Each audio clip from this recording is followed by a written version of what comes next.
नमस्कार दोस्तों। आज हम पब्लिक प्रोक्योरमेंट रूल्स और विजिलेंस का कॉम्बिनेशन डिस्कस करेंगे। यानी कि पब्लिक प्रोक्योरमेंट करते हुए विजिलेंस कैसे यूज़ की जाती है एज पर जीएफआर एंड सीवीसी, इसका डिस्कशन करेंगे। बहुत ही इम्पोर्टेंट टॉपिक है और जीएफआर में इसके बारे में जगह जगह पर दिया हुआ है। तो चलिए पढ़ते हैं। Public procurement in India is governed bye general financial rules GFR 2017 and guidelines issued by the central vigilance commission. ठीक है, ये जो पब्लिक बाइंग है यानी प्रोक्योरमेंट जो सरकारी पैसे से की जाती है बेसिकली, उसके लिए GFR और सेंट्रल विजिलेंस कमीशन ने बहुत सारी गाइडलाइंस दी हैं।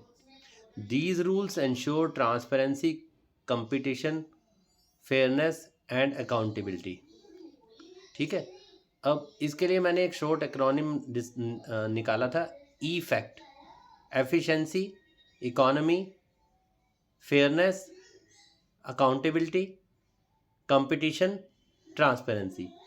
ये अगर शब्द याद रख लेंगे आप, ये करेक्टर्स, ई फैक्ट जिसमें EEFACT आ रहा है, तो पब्लिक प्रोक्योरमेंट के जो रूल्स हैं उसके बारे में आप कहीं भी लिख पाएंगे। देखिए, किसी भी प्रश्न के उत्तर को याद करने का सबसे आसान तरीका होता है कि उसके पॉइंट्स को आप एक्रोनिम बना के याद कर लें। तो ई फैक्ट यानी कि efficiency, economy, transparency, competition, fairness and accountability. ठीक है, ये इसका ई फैक्ट है जो रूल है पब्लिक प्रोक्योरमेंट प्रोसेस के, while preventing corruption and malpractices. तो ईजी तरीका बता दिया मैंने आपको। अब आगे देखते हैं पब्लिक प्रोक्योरमेंट रूल्स एज पर GFR 2017। The general financial rules GFR 2017 issued by the Ministry of Finance provide a legal framework for public procurement. The key provisions are, तो GFR ने एक लीगल फ्रेमवर्क दिया है पब्लिक प्रोक्योरमेंट के लिए। तो उसके की प्रोविजंस क्या हैं? Fundamental principles of public buying. अभी मैंने आपको fundamental principles of public buying बताए। क्या बताए?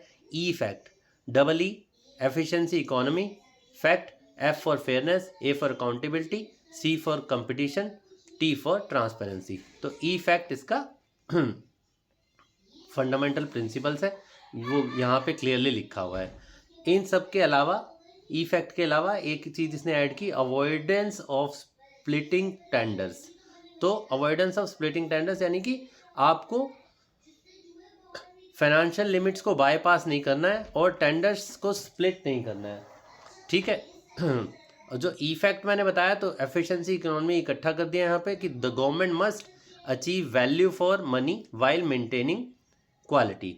फैक्ट यानी फेयरनेस, फेयरनेस यानी कि आप ट्रांसपेरेंसी और फेयरनेस इकट्ठा कर दिया। Procurement must be conducted fairly giving equal opportunity to all eligible bidders. Transparency को इसने इस लाइन में नहीं बताया। Transparency E governance GeM portal use करके आ जाती है, जिसमें ह्यूमन इन्वॉल्वमेंट नहीं होगा तो ट्रांसपेरेंट रहेगा वो ज़्यादातर।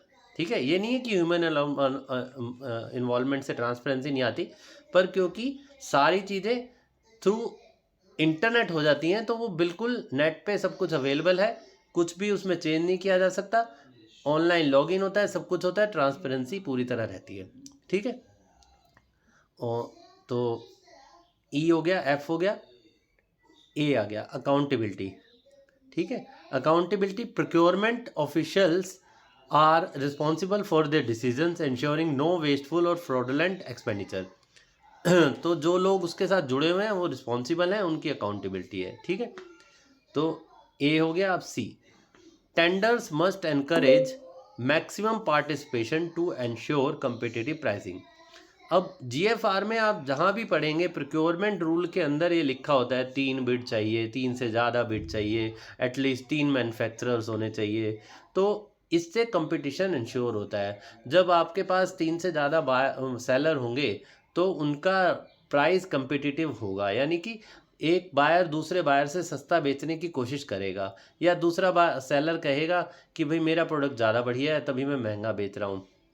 तो कुछ ना कुछ रीज़न उसके पीछे जुड़ा होगा उसके प्राइस को सपोर्ट करने के लिए। ठीक है, तो ई फैक्ट यहाँ हो गया, E for efficiency economy, F for fairness transparency, A for accountability, C for competition और टी फॉर ट्रांसपेरेंसी ऊपर हो गया। और यहाँ एक जुड़ गया अवॉइडेंस ऑफ स्प्लिटिंग टेंडर्स। ठीक है, ये पब्लिक बाइंग के प्रिंसिपल्स हो गए जिससे विजिलेंस इंश्योर हो रही है। अब आ गया कॉन्ट्रैक्ट मैनेजमेंट एंड पेमेंट्स, जो कि रूल 173 में और 175 में दिया हुआ है। Payment should be made timely and penalties must be impose for delays. तो कॉन्ट्रैक्ट मैनेजमेंट कहता है टाइमली पेमेंट करो और पेनल्टी लगाओ अगर ना दे कोई तो। ठीक है, अब देखिए procurement contracts must include clear performance obligations. ठीक है, प्रोक्योरमेंट कॉन्ट्रैक्ट्स में क्लियर परफॉर्मेंस ऑब्लिगेशंस होनी चाहिए। अब परफॉर्मेंस ऑब्लिगेशंस का क्या मतलब है, यानी कि किसी काम को करने के लिए और किसी काम के होने के लिए दोनों पार्टियां जो हैं पूरी तरह से जुड़ जाएं, तो ये क्लियर परफॉर्मेंस ऑब्लिगेशन होगा। वैसे परफॉर्मेंस ऑब्लिगेशन सेलर पे ही होता है ज़्यादातर, काम को जो एग्जीक्यूट करने वाली पार्टी है, सर्विस प्रोवाइडर है, उस पर परफॉर्मेंस ऑब्लिगेशन होता है। और पेमेंट ऑब्लिगेशन जो है वो बायर पे होता है, सर्विस रिसीवर पे। तो इस तरह से आप अपना ऑब्लिगेशन मीट करेंगे तो आप जो है विजिलेंस इंश्योर करेंगे। Defective supplies must be rejected, और जो बेकार ख़राब गुड्स हैं वो सप्लाई नहीं करने, उसको रिजेक्ट कर देना है। ठीक है, तो तीनों में एक विजिलेंस का एंगल जुड़ा है, एक एंगल जुड़ा है कि आपको फ्रॉड से बचना है, आपको समय से चीज़ें करनी है, तो इससे विजिलेंस पूरी होती है। जैसे आप टाइमली पेमेंट करेंगे, पेनल्टी लगाएंगे तो आपकी रूल फॉलो होगा। आप प्रोक्योरमेंट कॉन्ट्रैक्ट ठीक से बनाएंगे, परफॉर्मेंस इंश्योर करेंगे, आपका रूल फॉलो होगा। आप डिफेक्टिव सप्लाईज नहीं लेंगे, रिजेक्ट कर देंगे, रूल फॉलो होगा। ठीक है, अब आ जाते हैं vigilance and anti corruption measures by CVC. ठीक, CVC acts as an anti corruption watch dog for government procurement. तो वॉच डॉग क्या है, जो देखता रहे, जो नज़र रखे, कंट्रोल करे गवर्नमेंट प्रोक्योरमेंट को। ठीक है, it issues guidelines to ensure that procurement follows ethical and legal standards. अब ये जो सीवीसी गाइडलाइंस है इंश्योर करती हैं कि एथिकल और लीगल स्टैंडर्ड्स प्रोक्योरमेंट में बने रहें। ठीक, की CVC guidelines for public procurement. तो की सीवीसी गाइडलाइंस क्या है, पहले हमने जीएफआर की पढ़ ली, ई फैक्ट। अब सीवीसी की गाइडलाइंस क्या है, टेंडर ट्रांसपेरेंसी। तो टी यहाँ भी आ गया, टेंडर ट्रांसपेरेंसी, यानी कि जो हमारा 159 जीएफआर और 160 जीएफआर है, यानी कि ई पब्लिशिंग एंड ई प्रोक्योरमेंट, उसके बारे में ये बात कर रहा है। तो CPP पोर्टल को यूज़ करना है। CPP पोर्टल क्या है, सेंट्रल पब्लिक प्रोक्योरमेंट पोर्टल, जो NIC का पोर्टल है, eprocure.gov.in, उस पे टेंडर आप पब्लिश करें। ठीक है, और जैम के थ्रू भी पब्लिश कर सकते हैं, जिससे फेवरेटिज्म अवॉइड होगा। यानी फिर वही बात आ गई कि ह्यूमन इन्वॉल्वमेंट नहीं है तो आपका फेवरेटिज्म नहीं रहेगा। No post tender negotiation. अब यहाँ पे ये कहता है कि पोस्ट टेंडर नेगोशिएशन नहीं करना है। तो इसमें 173 जीएफआर में क्लियरली लिखा है कि आप जो है टेंडर के लिए नेगोशिएशन नहीं करेंगे टेंडर हो जाने के बाद। ठीक, prohibited except in the cases of L1 negotiation in rare cases. अब यहाँ पे वो फिर कह रहा है कि L1 बिडर जो है, यानी जिसने लीस्ट बिड किया है, उसके साथ आप नेगोशिएशन में जा सकते हैं, बट रेयर केसेस में। तो यहाँ आपको क्लियरली रिकॉर्ड करना होगा कि आप क्यों उसके पास नेगोशिएशन के लिए गए। तो यहाँ एक रीज़न होता है, मान लीजिए आपने एक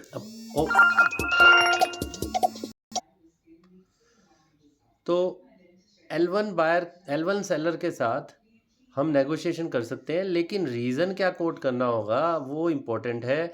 मान लीजिए आप एप्पल का एक कंप्यूटर ख़रीदने जा रहे हैं और एप्पल के कंप्यूटर की एप्पल के शोरूम पे जो कीमत है वो 1 लाख रुपए है। मैं एक एग्ज़ाम्पल दे रहा हूँ। और अब जब वो 3 वेंडर जो हैं वो एप्पल के सर्विस प्रोवाइडर या एप्पल के रीसेलर हैं, तो वो 1,10,000 रुपये में आपको कंप्यूटर बेच रहे हैं। लेकिन आपके पास पहले से ही एप्पल का जो OEM है उसका कोट है कि भाई ये 99,990 रुपये का मिल जाएगा। तब आप उस सेलर के पास ये कहते हुए कि भाई ये इतने का मिल रहा है तो आप भी इतने का दीजिए। ऐसे केसेस में आप जा सकते हैं बिडर के पास कि भाई नेगोशिएशन कर लो, लेकिन इसके लिए आपको रिकॉर्ड करना पड़ेगा, प्रायर परमिशन लेनी पड़ेगी कॉम्पिटेंट अथॉरिटी की, पूरा रीजनिंग देते हुए, ठीक है। तो इसलिए पोस्ट टेंडर नेगोशिएशन अवॉइड करनी चाहिए। इंटीग्रिटी पैक्ट, देखिए इंटीग्रिटी पैक्ट बहुत ही इंपॉर्टेंट टॉपिक है और एक वीडियो मैं पूरा इसके ऊपर डालूंगा या डाल चुका हूँ। तो इंटीग्रिटी पैक्ट जो है उसके ऊपर जीएफआर में डिटेल में दिया गया है, ठीक है। इंटीग्रिटी पैक्ट जो है विजिलेंस को इंश्योर करने का सबसे बड़ा तरीका है। हालांकि बड़े कॉन्ट्रैक्ट्स में ही इसे लगाने के लिए गाइडलाइंस है, जैसे कि यहाँ लिखा है mandatory for contract about 10 crore preventing corrupt practices between bidder and officials. तो ज़रूरी नहीं है कि आपको 10 करोड़ वाले में, आप इंटीग्रिटी पैक्ट अपने एग्रीमेंट में ऐड करिए।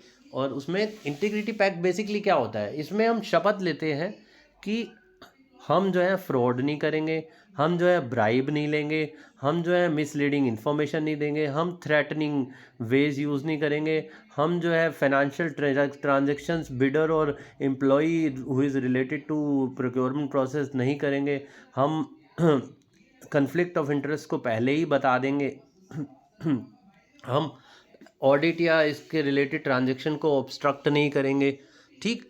इस तरह के सारे जो एग्रीमेंट के पॉइंट्स हैं वो इंटीग्रिटी पैक्ट में कवर होते हैं, ठीक है। उसके बाद rotation of officials, officers handling procurement should be transferred periodically to prevent collusion. यहाँ लिख रहा है कि जो प्रोक्योरमेंट हैंडल करते हैं वो एक जगह पे ऐसे फिक्स ना हो जाए, समय समय पर उनका ट्रांसफ़र होता रहे ताकि उनको वहाँ के गूढ़ तरीके ना पता चल जाए, यानी उनको ऐसे वेंडर्स से उसकी एसोसिएशन या ऐसा वो ना बन जाए कि वो उसको मिसयूज़ कर सकें अपने लिंक्स को, ठीक है। Prevention of conflict of interest, देखिए अभी ये मैंने पॉइंट बताया ही था। कन्फ्लिक्ट ऑफ इंटरेस्ट क्या होता है, देखिए आपको आसान से टर्म्स में, ठीक है। देखिए कन्फ्लिक्ट ऑफ इंटरेस्ट क्या है, देखिए मैं बताता हूँ। एम्प्लॉयर और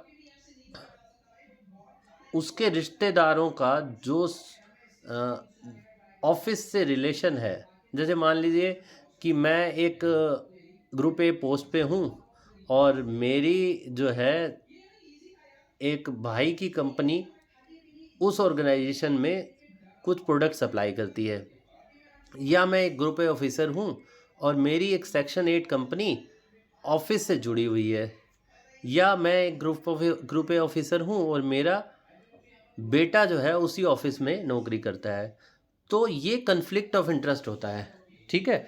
इस केस ऐसे केसेस को ग्रुप ए ऑफिसर्स को राइटिंग में बता देना चाहिए। और नॉट ओनली मतलब ग्रुप ए ऑफिसर तो फिर भी नीचे का वो होता है तब रैंक, आपके जो HOO हैं, HOD हैं, यानी ऑफिसर्स ऑफ द ऑर्गेनाइजेशन, उनको ये ज़रूरी राइटिंग में दे देना चाहिए कि उनका क्या कन्फ्लिक्ट ऑफ इंटरेस्ट है, ठीक है।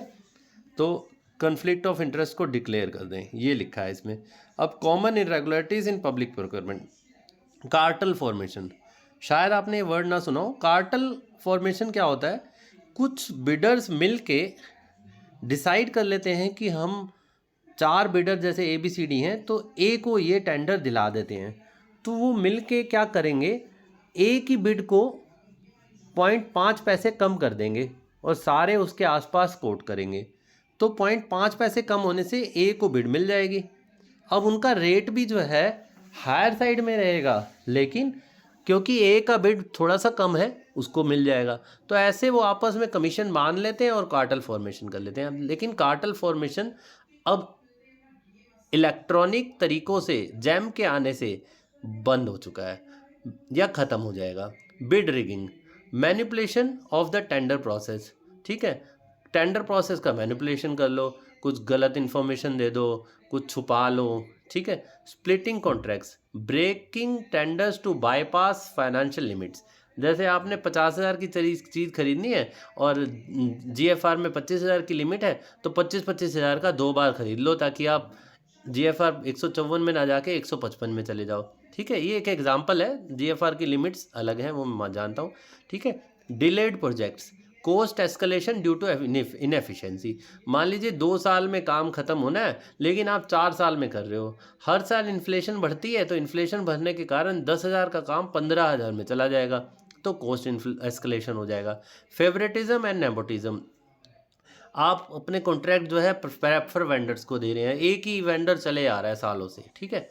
विजिलेंस मैकेनिज्म, ये बहुत ही इंपॉर्टेंट पॉइंट है। विजिलेंस मैकेनिज्म क्या होता है? Preventive vigilance, punitive vigilance and regular audits. तो प्रिवेंटिव विजिलेंस क्या होता है? पहले से ही आपने ट्रेनिंग दे दी, प्रिवेंटिव जैसा नाम बता रहा है, ठीक है। पेनिटिव विजिलेंस जैसा नाम बता रहा है कि पनिशमेंट दो, कंप्लेंट्स पे एक्शन लो, ब्लैकलिस्ट करो। रेगुलर ऑडिट्स, बार बार चेकिंग करते रहो, ठीक है, उससे पता चलता जाएगा। Role of technology in ensuring vigilance, अभी हम ऊपर पढ़ चुके हैं। जैम हो गया, ई प्रोक्योरमेंट हो गया, ई टेंडरिंग हो गया, यूज़ ऑफ एआई हो गया। इन इलेक्ट्रॉनिक तरीक़ों से आपका विजिलेंस इंश्योर होगा। Conclusion, public procurement rules under GFR 2017 and vigilance measures by CVC are crucial in ensuring fair, efficient and corruption free government procurement, strengthening digital procurement, enforcing strict vigilance and promoting competition will enhance transparency and accountability in public spending। तो conclusion बहुत बढ़िया दिया इन्होंने। तो पहले तो E fact का use यहाँ कर लो और बाद में करप्शन फ्री बोल दो। यानी ई फैक्ट यानी पब्लिक प्रोक्योरमेंट के ई फैक्ट वाले तरीके यूज़ करते हुए करप्शन फ्री यूज़ किया जा सकता है, ठीक। फिर आप स्ट्रेंथन करोगे डिजिटल प्रोक्योरमेंट को यानी इलेक्ट्रॉनिक वेज को, तो उससे आपके स्ट्रिक्ट विजिलेंस इंश्योर हो सकती है, ठीक है। ये बहुत ही बढ़िया टॉपिक है, इसे अच्छे से करिए, ज़रूर ये आने के चांस होंगे आपके एग्ज़ाम्स में, ठीक है। All the best.